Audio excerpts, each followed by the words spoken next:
अस्सलाम वालेकुम प्यारे बच्चों, welcome to my channel the right angle and here's your miss Mimi. उम्मीद है आप सब लोग खैरियत से होंगे।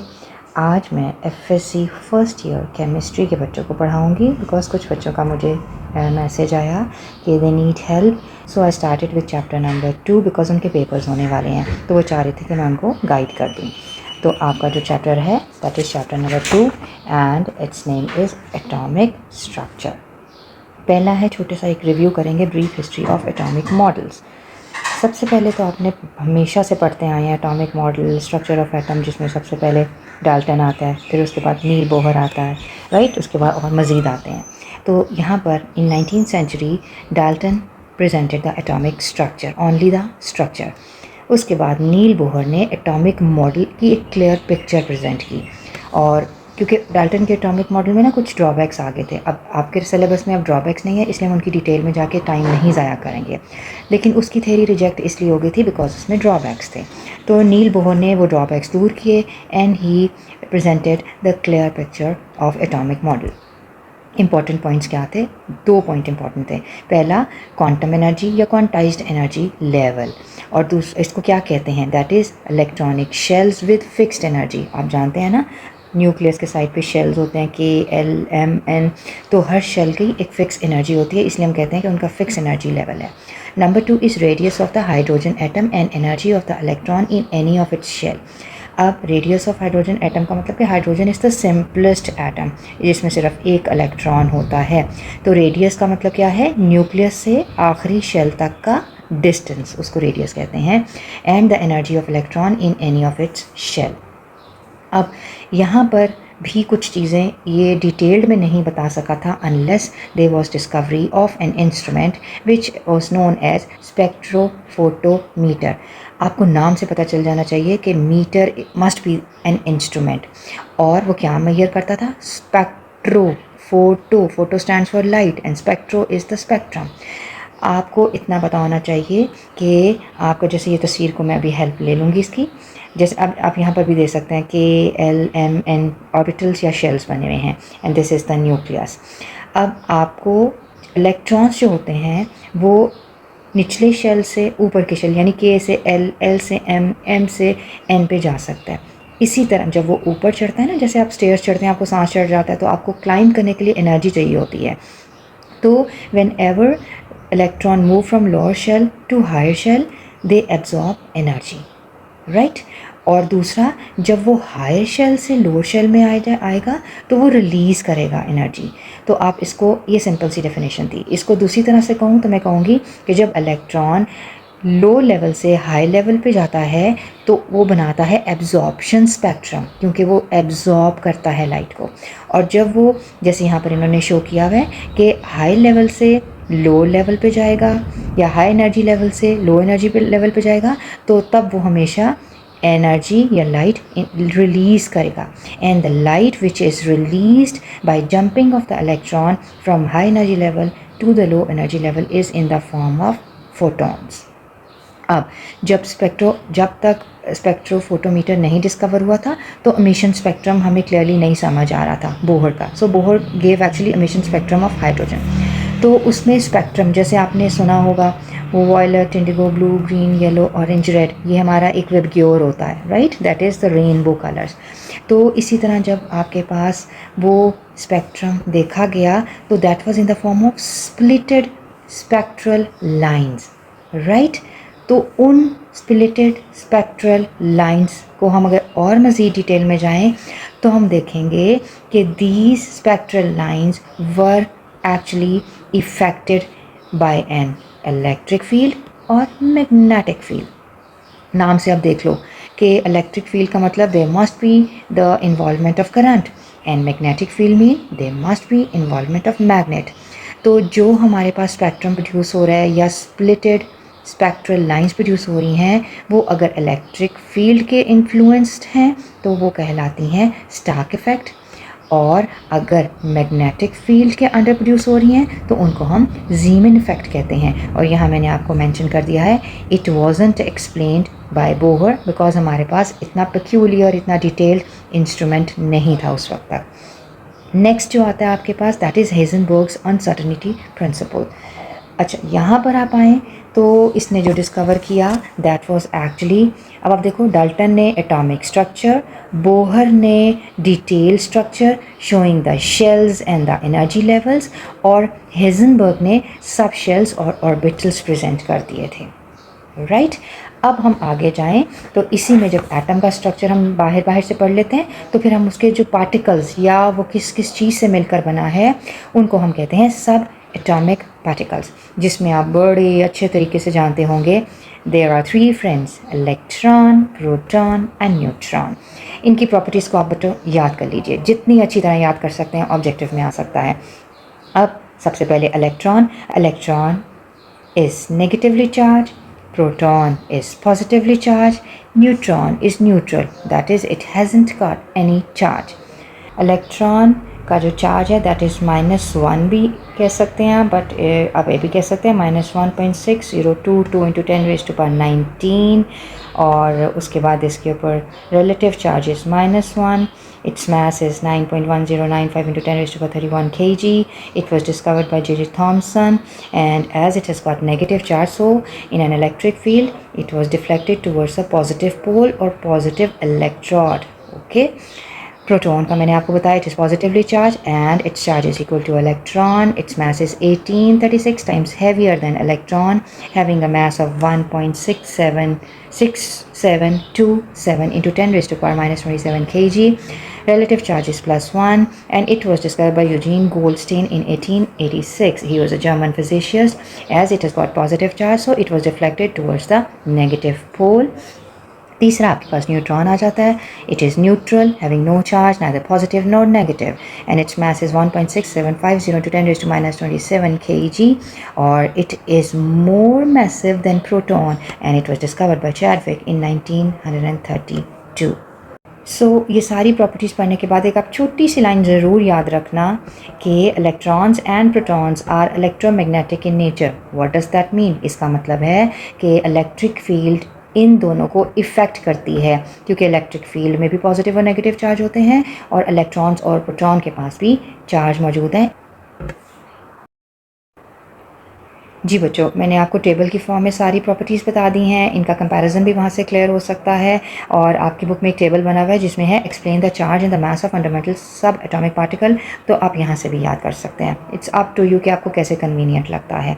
अगला है आपका behaviour of electron, protons and neutron in an electric field. Detail में जाने से पहले ना मैं आपको छोटी सी चीज़ आप समझ लें कि मैं आपको दोबारा से रिकॉल करवाऊँगी. आपको ये पता भी होगा कि जो पॉजिटिव चार्ज या एक जैसे charges, whether they are positive, 2 positive charges और 2 नेगेटिव चार्जेस, ये आपस में रिपेल होते हैं.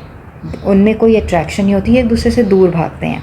अगर 2 नेगेटिव चार्जेस हैं ये भी दूर भागेंगे, and there is always attraction between the opposite charges, that is positive और नेगेटिव हमेशा अट्रैक्ट करते हैं.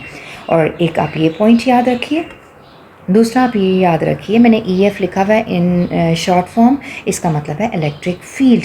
तो आपने याद रखना है कि इलेक्ट्रिक फील्ड में हमेशा करंट फ्लो करता है from positive end to negative end, या from positive pole to negative pole. बस बच्चों, आप ये वाली बात को अपने पल्लू से बांध लो कि ये दोनों चीज़ें आपने नहीं भूलनी हैं. बच्चों, ये दो मैंने आपको पॉइंट्स बताए हैं ना, ये अभी अप्लाई हो जाएंगे और आपको बिल्कुल क्लियर समझ आ जाएगा कि इनका मतलब क्या था और ये ज़रूरी क्यों थे. अब यहाँ पर आपकी बुक में कुछ इसी तरह की ड्राइंग बनी हुई है. उसमें आपको एक साइड पे नेगेटिव पोल दिया गया है और दूसरी साइड पे पॉजिटिव एंड दिया गया है. अब पहले मैं आपको इस पॉइंट की डिस्क्रिप्शन बताऊँगी. दैट इज़, ये जो आपके पास दोनों पोल्स हैं ना, इनके पास यहाँ पर थोड़ी सी इलेक्ट्रिक फील्ड जनरेट हो जाती है. फील्ड किसको कहते हैं? एरिया को. ठीक है, यहाँ पर फील्ड जनरेट हो जाती है, जहाँ से कोई भी गुजरेगा वो इफ़ेक्ट होगा. दूसरी चीज़ कि इस इलेक्ट्रिक फील्ड में the flow is always from positive end to negative end, from positive end to negative end, from positive end to negative and.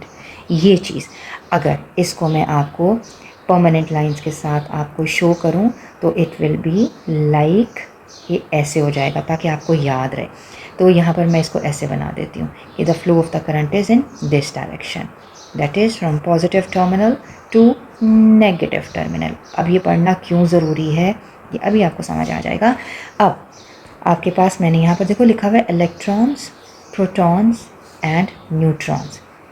सबसे पहले हम स्टडी करते हैं इलेक्ट्रॉन।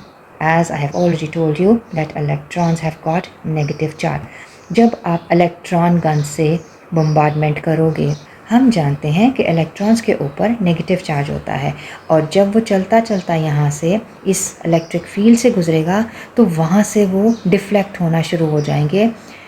किसकी तरफ? वो डिफ्लेक्ट होंगे पॉजिटिव पोल की तरफ। क्यों? मैंने आपको बताया कि पॉजिटिव और नेगेटिव पोल में हमेशा अट्रैक्शन होती है, तो इसकी deflection will be towards the positive पोल।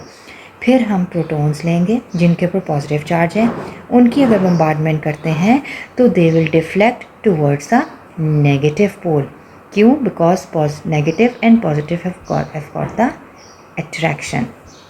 तीसरा, आप जब न्यूट्रॉन्स को यहाँ पर छोड़ते हो तो वो उसी स्ट्रेट इलेक्ट्रिक फील्ड के अंदर से गुजर के अपना पाथ चेंज नहीं करेंगे। They will move in a straight line because they are neutral. उनके ऊपर ना पॉजिटिव चार्ज है ना नेगेटिव चार्ज है। अगर आप इसी फिगर में फ़िलहाल रहें तो आप देखेंगे कि जिस तरफ इलेक्ट्रॉन्स डाइवर्ट हो रहे हैं या डिफ्लेक्ट हो रहे हैं, वहाँ लिखा हुआ है electron is deflected much more than proton because of the smaller mass. आप दोबारा से एक सेकेंड के लिए रिकॉल कीजिए। तो हमने कहा था कि protons are heavier than electron. तो आप देखें, जो मोटा होता है, या कोई मोटा बंदा ही देख लो, एक पतला बंदा देख लो, तो जो पतला बंदा होगा वो तेज़ी से चलता है, ठीक है। या आप दो बॉल्स ले लो, एक बड़ी बॉल ले लो, एक छोटी ले लो, और इनको एक ही तरह से एक ही पाथ पे अगर आप उसको छोड़ेंगे कि वो रोल ऑन करे, तो जो छोटा होगा वो तेज़ी से रोल ऑन करेगा as compare to the bigger one because that was heavier. So इसलिए the movement of the electron या उनकी डिफ्लेक्शन जो होगी वो फास्टर होगी उनके कम मास की वजह से। ये एक इम्पॉर्टेंट पॉइंट था डिस्कशन के लिए। नेक्स्ट इंपॉर्टेंट चीज़ है कि path of positively that is proton and negatively charge particle that is electron through uniform electric field. तो वो ये बताना चाह रहे हैं, एक बड़ा ट्रिकी सी बात है यहाँ पर, जिस पर देखो मैंने बल्ब बनाया हुआ, इसका मतलब है कि ज़रा अपने दिमाग पर रोशनी डालो। That is when the subatomic particle, that is electrons, protons and neutrons share the same velocity, then why different paths? कोई एक तरफ जा रहा है, कोई दूसरी तरफ जा रहा है, और कोई मुड़ ही नहीं रहा। रीज़न, इसका रीज़न ये है कि आपके पास एक इलेक्ट्रिक फील्ड, जो मैं आपको पहले बता चुकी हूँ कि एक जब पॉजिटिव टर्मिनल और नेगेटिव टर्मिनल होता है तो वहाँ पर एक इलेक्ट्रिक फील्ड जनरेट हो जाती है। असल में this is the effect of the electric field because that electric field exerts an electric force on the subatomic particles। ये वाली बात इंपॉर्टेंट है। तो इसका आंसर ये हुआ कि the subatomic particles share same velocity but different paths because of the electric force exerted by an electric field। At the end of this topic, that is behavior of electron, proton and neutron in an electric field, वहाँ लिखा गया है trajectory, force और velocity। अगर आप अपनी book खोल के देखें तो उसमें लिखा गया है कि द टर्निंग कर्वेचर किसका? एक तो प्रोटॉन का और दूसरा इलेक्ट्रॉन का। जब वो इलेक्ट्रिक फील्ड से पास कर रहे थे, वो टर्निंग कर्वेचर डिपेंड करता है ट्रेजेक्ट्री फोर्स या वेलोसिटी पे। तो ट्रेजेक्ट्री फोर्स को आप सिंपल वर्ड्स में कहो तो the force that causes the curve या path which is formed by electrons and the proton। देखो इलेक्ट्रॉन नेगेटिव चार्ज है, प्रोटॉन पॉजिटिव चार्ज है, वही कर्व होंगे ना, न्यूट्रॉन तो हो नहीं सकता, और वही मूव हो रहे हैं with specific velocity. So what is the trajectory force? The force that causes the curve और द पाथवे या path formed by electrons and protons.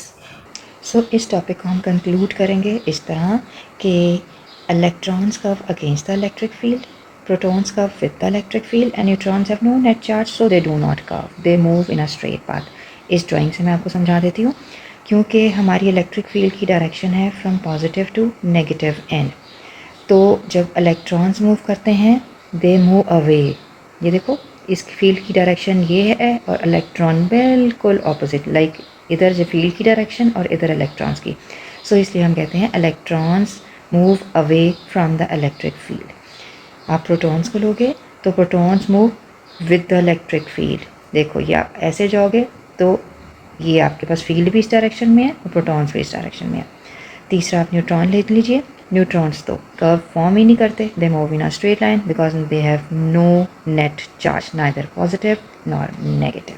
जी बच्चों, नेक्स्ट टॉपिक है atomic number and the mass number. ये भी बहुत simple सा है, आप हमेशा से पढ़ते आ रहे हैं। जब जब केमिस्ट्री होती है तो ये हो ही नहीं सकता कि उसमें एटॉमिक नंबर और मास नंबर ना हो। But before discussing about their definitions, फिर थोड़ा सा रिकॉल कीजिए स्ट्रक्चर ऑफ एन एटम। आपको कैसे आना चाहिए, चले मैं यहाँ ड्रॉ कर देती हूँ आपके लिए। आप जब स्ट्रक्चर ड्रॉ करते हैं तो आपके पास सेंटर में एक न्यूक्लियस होता है और साइड में आपके पास डिफरेंट शेल्स होते हैं। आप उनको कह दिए के एल एम, जितने भी बनाना चाहिए। Like this is K shell, this is L shell, आगे एम है, फिर एन है, और ये आपके पास न्यूक्लियस है। अब जो हमने, अगर हम सब एटॉमिक पार्टिकल्स देखेंगे तो वो हम ड्रॉ कर सकते हैं कि inside the nucleus there are present protons and दूसरे वाले को आप क्या कहते हैं, न्यूट्रॉन्स। तो न्यूक्लियस के अंदर प्रोटॉन्स और न्यूट्रॉन्स प्रेजेंट है। जबकि तीसरा सब एटॉमिक पार्टिकल जो कि इलेक्ट्रॉन कहलाता है वो रिवॉल्व करते हैं इन द शेल्स। ये इसके शेल्स हैं अराउंड द न्यूक्लियस। पहली चीज़ ये जो आपको हर सूरत पता होनी चाहिए कि पोजीशन क्या है इलेक्ट्रॉन्स की, प्रोटॉन्स की और न्यूट्रॉन्स की। आप चाहो तो बेटे इसको बेशक आप लेबल कर लीजिए, अगर आपको दिल करता है, अगर आपको आता है तो this no need, it's up to you. So this is electron, this is shell, this is neutron and red one हम कर देते हैं प्रोटॉन।